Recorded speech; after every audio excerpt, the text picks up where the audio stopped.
எல்லாருக்கும் என்னோட நேம் பிரபாகர். டிடிம்ஸ்ன்னு சொல்லுவோம், small medium micro enterprises Dharmapuri. இந்த அசோசியேஷன் நம்ம எதுக்காக இன்னைக்கு கூடியிருக்கோம்னா, இக்னைட் பண்ணுறோம். இக்னைட்னா உங்களோட ஐடியாவை இக்னைட் பண்ணுறதுக்காக. ஏன் ஸ்டூடெண்ட்டுக்கு விதைக்கிறோன்னா, இன்னவரையிலே நம்மளோட தருமபுரி டிஸ்ட்ரிக்ட் வந்து பேக்வர்ட் டிஸ்ட்ரிக்ட் சொல்கிறாங்க. ஆனால் நமக்குள்ள இருக்க கடவை எப்படி விதைக்கலாம்?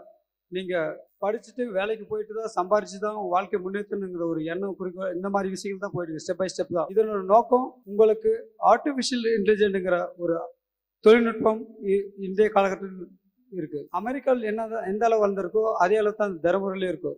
இந்த தொழில்நுட்பத்தை நாம் எப்படி கையாளுறது, இதை எப்படி தெரிஞ்சுக்கலாங்கிறது தான் இந்த கருத்தாக இருக்கும். இது வேலை இல்லாமல் இதுக்காக வந்ததில்லை. இதனோட முக்கியத்துவ நோக்கம் என்னன்னா, நம்மளை தருமபுரிக்காக வந்து ₹1 பைசா கூட இல்லாமல் வெளியிலேருந்து பெங்களூர், சென்னையிலேருந்து ஆர்டிஃபிஷியல் இன்டெலிஜென்ஸ் கம்பெனியோட சிஓஸ், எம்டிஸ் இங்கே வந்திருக்காங்க. எதுக்காகனா, அதனுடைய அறிவை உங்களுக்கு கொடுக்கறதுக்காக. அந்த அறிவை எடுத்து நாம் எப்படி பயன்படுத்துகிறோம்.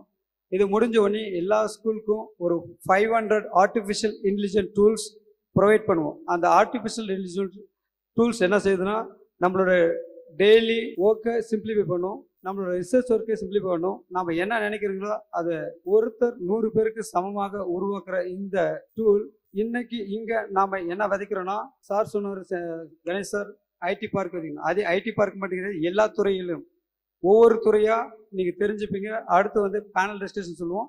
ஒரு துறையில் எப்படி ஆர்டிஃபிஷியல் இன்டெலிஜென்ஸ் யூஸ் பண்ணலாங்கிற மாதிரி 6 தொழில்நுட்ப வல்லுநர்கள் நம்மகிட்ட வந்து பேசுவாங்க.